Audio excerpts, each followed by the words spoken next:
A fundraising event to honor a labor leader from the Keweenaw's mining past is taking place this weekend. TV6's Houghton Hancock Bureau reporter Colin Jackson tells us about Big Annie and how the funds raised will be used to honor her memory. The Team Annie Committee is making the final preparations for the upcoming Big Annie Gala fundraiser this weekend. Set at the Calumet Theater, you can enjoy a buffet dinner, silent auction, and live music. It is the first major event toward the committee's ultimate goal. The event here is to raise funds for the Annie Klobuchar Clements statue to be placed here in Calumet. We have been working on this for about a year and a half. The committee estimates the statue to cost $150,000. The statue will be within the village limits, but an exact location is still being decided. So far, the event is aiming for success. It's a sellout. We're real happy about that, and that's not easy to do on a first-time event. But who was Big Annie? A labor leader during the 1913 and 1914 copper miners' strike. 23-year-old Clements was on the front lines alongside other women to demand better working conditions and pay for the workers. The workers were very low paid. It was dangerous. So the working conditions were terrible and long hours, 6 days a week. Behind me is the archway that once belonged to the Italian Hall here in Calumet. In December of 1913, after 5 months of being on strike, Annie organized a holiday party for the strikers' families to raise spirits and morale. Even the children were invited to come and receive presents. Hundreds were gathered on the second floor enjoying the party when tragedy struck. Someone shouted fire, causing everyone to try and exit the hall. There was no fire. In the panic, at least 73 people were killed, most of them children. According to Campbell, the event devastated Clements and haunted her even after leaving the area to move to Chicago several months later. She didn't speak about her time in Calumet much to her one daughter, and so the story about her activism up here wasn't shared with the family. Clements' descendants have since learned about her past, and 18 of them will be present at the gala. While dinner tickets are sold out, tickets for the gala's music performance in the theater are still available. Colin Jackson, TV6 News, Calumet. After 65 years, 7-year-old Chester Alfred Breeny may now rest in peace. He was laid to rest in St. Mary's Parish Cemetery in Port Washington, Wisconsin this afternoon. His murder case from 1959 was reopened in October last year. A press conference was held today in Ozaukee County to bring the case to a close. Because of your relentless drive to bring closure to this case and to give a voice to this young victim are why we stand here today and put a name to this boy's face. Chester, given the adopted name Marku Jutila, was raised in Houghton County by his adopted parents, William and Hilja. According to officials, he was abused and neglected by his parents. In 1959, during a relocation from Houghton County to Chicago, he was beaten to death by his mother and left in a culvert. Both adopted parents were arrested in 1966 and extradited to trial in Houghton County. Despite a confession from Hilja and the discovery of human remains, the charges were dismissed. This was due to there not being enough evidence that they committed the crime and the failure of the prosecution to connect the skeleton of the child found in Mequon with the defendants. However, DNA and investigative genealogy finally cracked the case. Because of this new technology, we're exploring new ways to solve some of these old crimes, and that's how I came up doing an inventory of all unidentified remains that we had, and this one just happened to have a crime lab number that we could trace back. This tracing included reaching out to the Michigan Tech University archives in January. Investigators requested the Houghton County Circuit Court case files for the Jutilas during their trial. We also then went into our local newspapers, which are all historically on microfilm. We went through those and were able to find different articles that pertained to the case as it was happening. I also spoke with the Houghton County Sheriff's Office, and it informed me that it was not approached to assist during this investigation. The office was central in the original investigation and collaborated with multiple police departments at the time. However, the office states that it is glad that the case is now solved. We are happy to see that the case was solved using DNA and genealogy testing, and we're happy that the victim can now rest in peace. Well, Keweenaw County is packed with visitors this summer. I saw it this weekend. They're desperately needed, these visitors are, because county businesses are still recovering from a mild winter. TV6 Houghton Hancock Bureau reporter Colin Jackson checked in with some businesses to see how things are shaping up for them. Keweenaw County businesses are working to pick themselves up this summer after a mild winter. County businesses couldn't apply for emergency small business association loans. One resident says this is due to the county's drought season ending before winter started. One business is the Mariner North in Copper Harbor. It was two levels of frustration for us. Number one, what do you do when your business can't be a business?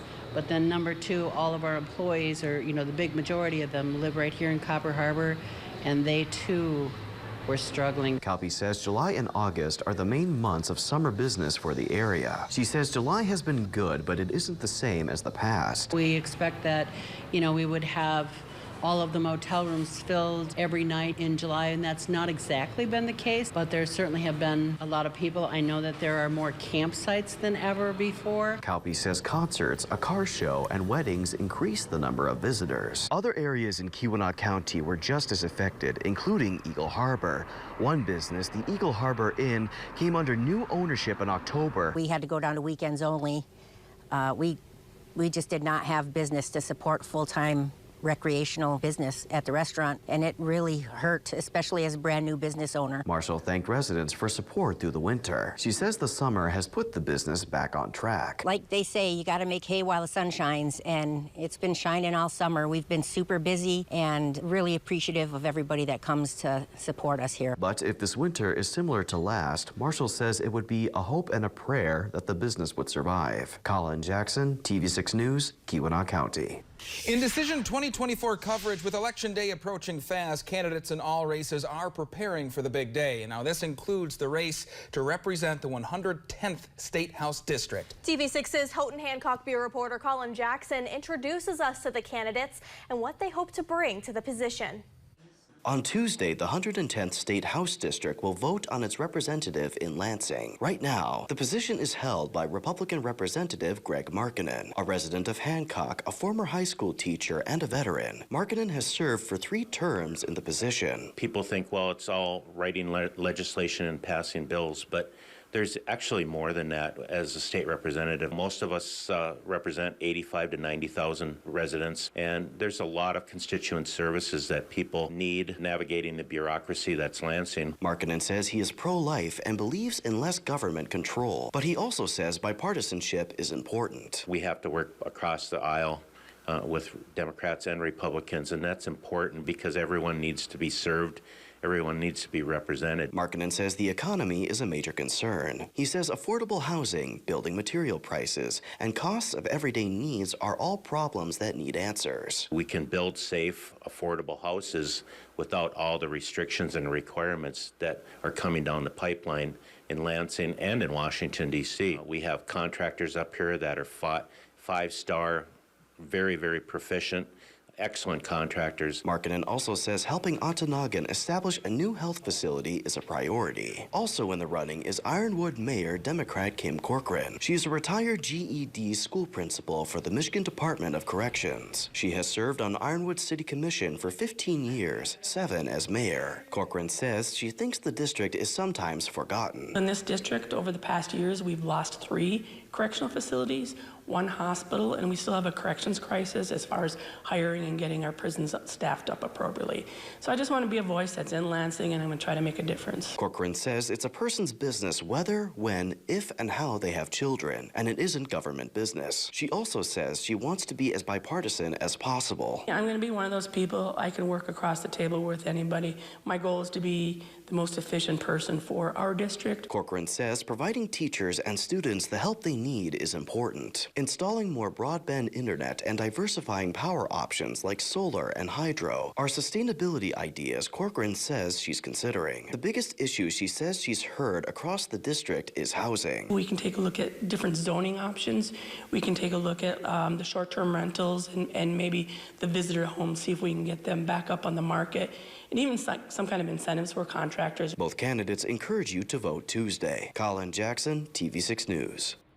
TV6 is working to give you a look at each State House District candidate stances as we get closer to Election Day. You can find all our previous interviews with them on UpperMichiganSource.com. In a TV6 Investigates follow-up, a UP University and a material handling manufacturer have developed a hybrid loader that uses both diesel and electric energy. The hope was to create a more fuel-efficient industrial motor that can still withstand extreme cold temperatures. We first told you about the loader in January when it was still under development. TV6's Houghton Hancock Bureau reporter Colin Jackson shows us the completed prototype and tells us what work is left to do. For more than 4 years, Michigan Tech's APS Labs and Berica-based manufacturer Pettibone have been collaborating on constructing an EV diesel hybrid loader. They now have a working prototype to show for it. A year ago, this would have been a frame and some axles and some wheels, and then we started to install the prototype components, the batteries, the motors, the controllers, the cooling system, and then built it back up into what you see behind me now. Worm says the prototype has been functional for roughly a month. During this time, the developers have been running it through maneuvering and loading tests. According to Worm, the prototype uses a control system that allows it to optimize performance by transitioning between the two power systems. Worm notes that the project's goal was to achieve a 20% reduction in fuel use, and that goal has been exceeded. Right now, depending on the mode of operation, we're seeing anywhere between a 35% reduction in fuel consumption up to about a 65% reduction. Pettibone supplied machines and documentation to the team to make this project possible. Despite its functionality, work still needs to be done before the machine can be marketable. The biggest challenge that we see right now currently is the infrastructure.